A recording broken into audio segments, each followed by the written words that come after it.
ಬನ್ನಿ ಬಹದ್ದೂರು ಗಂಡು ಚಿತ್ರದ ಒಂದು ಕ್ಲಿಪ್ಪಿಂಗ್ಸ್. ಏನಂದೆ?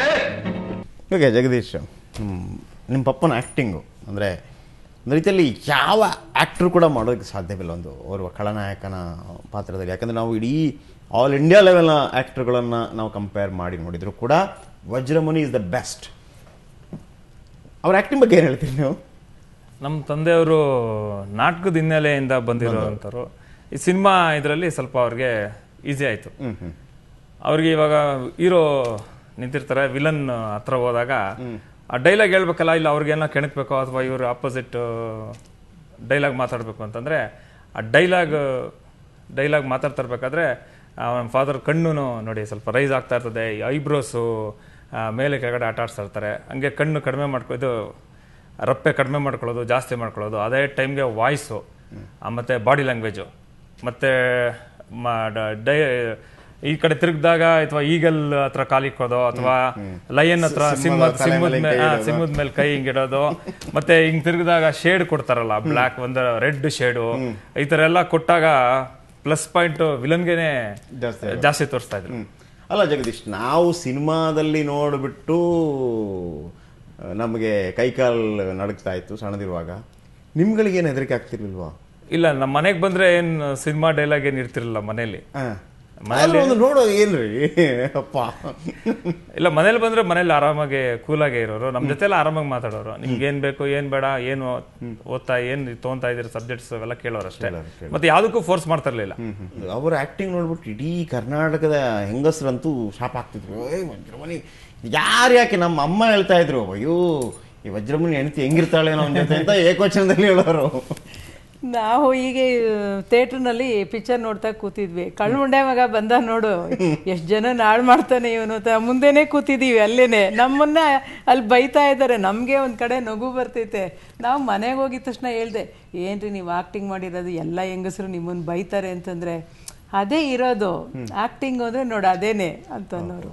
ನಾವು ಹೀಗೇನೆ ಒಂದು ಎಲೆಕ್ಷನ್ ಟೈಮಲ್ಲಿ ಇವರು ಕ್ಯಾನ್ವಾಸ್ ಮಾಡೋದಕ್ಕೆ ಹೋಗಿದ್ರು.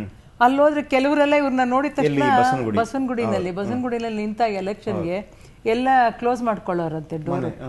ಬಂದು ಸುಮ್ಮನೆ ಕಿಟಕಿಲಿ ತೆಗಿಯೋದು, ನೋಡೋದು, ಈ ಥರ ಮಾಡೋರಂತೆ. ಒಂದು ಸ್ವಲ್ಪ ಹೆದರಿಕೆ. ಕೆಲವರೆಲ್ಲ ಮಾತಾಡ್ಸೋದ್ರಂತೆ, ಕರೆದು ಮಾತಾಡ್ಸೋದು, ಅವ್ರಿಗೆ ಕಾಫಿ ತಗೊಳ್ಳಿ, ಊಟ ಮಾಡಿ ಅಂತ ಅನ್ನೋದು ಎಲ್ಲ ಮಾಡೋದು. ಕೆಲವರು ಆ ಥರ ಅಯ್ಯೋ ಏನು ಈ ಕೇಳಿ ಬಂದಿದ್ದಾನೆ ಅಂತ ಅನ್ನೋದು. ಬಟ್ ವಜ್ರಮುನಿ ಅವರಿಗೆ ನನ್ನ ಒಂದು ವೈಯಕ್ತಿಕ ಪ್ರಶ್ನೆ ಇದು, ವಜ್ರಮುನಿ ಅವರಿಗೆ ಒಂದು ಹೆಣ್ಮಗು ಬೇಕು ಅಂತ ಯಾವತ್ತೂ ಆಸೆ ಇರಲಿಲ್ಲ? ಇತ್ತು ಅವ್ರಿಗೆ, ಆಸೆ ಇತ್ತು. ಆದರೆ ನಮಗೆಲ್ಲ ಬರೀ ಗಂಡು ಮಕ್ಕಳೇ ಆಗಿದ್ದು. ಅದೇ ಅವರು ತಮ್ಮನಿಗೆ 2 ಹೆಣ್ಮಕ್ಳು, ಒಂದು ಹುಡುಗ. ಅವ್ರನ್ನ ತುಂಬಾ ಹಚ್ಕೊಂಡಿದ್ರು ಹೆಣ್ಮಕ್ಳನ್ನ. ಒಂದ್ ದಿವಸ ಸಿಗರೇಟ್ ಸಿಕ್ಕಿಲ್ಲ ಅಂತ ಅಂದ್ಬಿಟ್ಟು ನಿಮ್ಮ ಮೇಲೆ ಸ್ವಲ್ಪ ರೇಗಿದ್ರಂತೆ, ಏನ್ ಕತೆ ಅದು? ಎಲ್ಲ ಅವರು ಸಿಗರೇಟ್ ಸೇದ್ಬೇಡಿ ಅಂತ ಡಾಕ್ಟರ್ ಹೇಳಿದ್ರು. ನಾನು ಸ್ವಲ್ಪ ಅದನ್ನ ಸ್ಟಿಟ್ ಮಾಡ್ತಾ ಇದ್ದೆ. ಅವ್ರಿಗೆ ಕೋಪ ನನ್ನ ಮೇಲೆ. ನಾನು ಅದು ಕದ್ದು ಸೇದ್ತಾ ಇದ್ರು ಅವರು. ಇಲ್ಲ ಟಾಯ್ಲೆಟ್ ಅಲ್ಲಿ ಆದ್ರೂ ಹೋಗಿ ಸೇದೋದು. ನನ್ಗೆ ಅದು ಸ್ಮೆಲ್ ಗೊತ್ತಾಗ್ಬಿಡುತ್ತಲ್ಲ. ನಾನು ಅವಾಗ ಗಲಾಟೆ ಮಾಡೋದು, ನೀವು ಇಲ್ಲ ನಾ ಸೇದಿಲ್ಲ ಇಲ್ಲ ಅಂತ. ನನ್ನ ಲಕ್ಷ್ಮು ಅಂತ ಕರಿತಾ ಇದ್ದಿದ್ದು ಅವರು ಮನೆಯಲ್ಲಿ. ಯಾವಾಗ್ಲೂ ಅಷ್ಟೇ ಲಕ್ಷ್ಮು ಅಂತಾನೆ ಕರಿತಾ ಇದ್ದಿದ್ದು. ನೀವು ಸೇದ್ತಾ ಇದ್ದೀರ ಅಂದ್ರೆ, ಇಲ್ಲ ಲಕ್ಷ್ಮು ನಾನು ಸೇದಿಲ್ಲ, ನೀ ಸುಮ್ಮನೆ ಸುಳ್ಳು ಹೇಳ್ಬೇಡ, ನೀನು ಹೋಗಪ್ಪ ಹೊರಗಡೆ ಫಸ್ಟ್ ಅನ್ನೋರು. ಡಯಾಲಿಸಿಸ್ ಸ್ಟಾರ್ಟ್ ಆಗಿತ್ತು ಅವ್ರಿಗೆ. ಡಯಾಲಿಸಿಸ್ ಒಂದು 2 ತಿಂಗಳಾಗಿತ್ತು ಡಯಾಲಿಸಿಸ್ ಸ್ಟಾರ್ಟ್ ಆಗಿ. ಡಯಾಲಿಸಿಸ್ ಸ್ಟಾರ್ಟ್ ಆಗ್ತಾ ಇರ್ಬೇಕಾದ್ರೆ ಕಾರಲ್ಲೇ ಕೂತ್ಕೊಂಡು ಇನ್ನೇನು ಗೇಟ್ ಬರ್ತಾ ಇದ್ರೆ ಅಲ್ಲೇ ಸಿಗರೇಟ್ ಸದ್ಬಿಟ್ಟು ಬಿಸಾಕ್ಬಿಟ್ಟು ಡಯಾಲಿಸಿಸ್ ಮಾಡ್ಕೊಳ್ಳೋರು. ತಿರ್ಗಾ ಈಚೆ ಬಂದ ತಕ್ಷಣ ಡಯಾಲಿಸಿಸ್ ಮುಗಿದ ತಕ್ಷಣ ಕಾರಲ್ಲಿ ಬಂದ ತಕ್ಷಣ ಗೇಟ್ ದಾಟ್ದಾಗೆ ತಿರ್ಗಾ ಅಲ್ಲಿಂದ ಸಿಗರೇಟ್ ಅಂಟಿಸ್ಕೊಳ್ಳೋದು. ಒಂದು 2 ಮಂತ್ಸ್ ಹಿಂಗೆ ಮಾಡ್ಕೊಂಡು ಹೋಗ್ತಾ ಇದ್ರು. ಒಂದಿನ ಸಿಕ್ಕಾಪಟ್ಟೆ ಕೆಮ್ಮು ಅಂದ್ಬಿಡ್ತು. ನಮ್ಮ ತಾಯಿಯವ್ರು ಏನು ಮಾಡಿದ್ರು, ಸಿಗರೇಟ್ ಸೇದ್ಬೇಡ್ರಿ ಅಂತ ಹೇಳ್ಕೊಂಡು ಬರ್ತಾನೆ ಇದ್ರು. ಅಂದ್ಬಿಟ್ಟು ಹಂಗೆ ಎತ್ಕೊಂಡು ಸಿಗರೇಟ್ ಎಲ್ಲ ಬಿಸಾಕ್ಬಿಟ್ರು. ಒಂದಿನ ಆಚೆ ಬಿಸಾಕ್ಬಿಟ್ರು.